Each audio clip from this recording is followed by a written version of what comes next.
okay lang ba? Napicturean ko kayo. O kasi ito may nakita ko si tatay, naka-wheelchair, walang ano. Ay nag-awan dito sa kalsada. Delikadong delikado.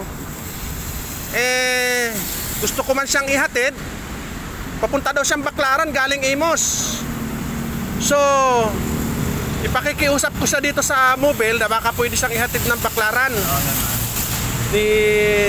Kasi delikado po, naka-wheelchair siya. Putulak kanya isang pa, walang ano. Papuntang Baclaran, nandito pa lang to sa may Villamor. Naka-wheelchair, tudo ulan. Naabot siya ng matinding ulan, kaya naghumingi ako ng ano sa kanya, permiso, na kung pwede picturean ko siya para mas maraming makatulong sa kanya.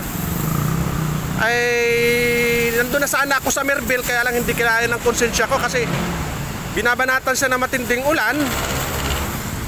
Eto, ipapakiusap ko siya dun sa pulis na ihatid sa man lang sa Baclaran. Magsisimba po yata, galing pa siyang Imus. Ito, mag-isa siyang binabaybay itong South Expressway na inaanuhan ng mga sasakyan, daan-daanan na muntik na nga ang masagi. Kaya inalalayan ko siya. So, bibigyan na lang din natin siya ng kaunting pambili ng pangkain. Yung aking pong tip sa trabaho, bigyan natin siya ng kunti para ipagkain siya sa daan.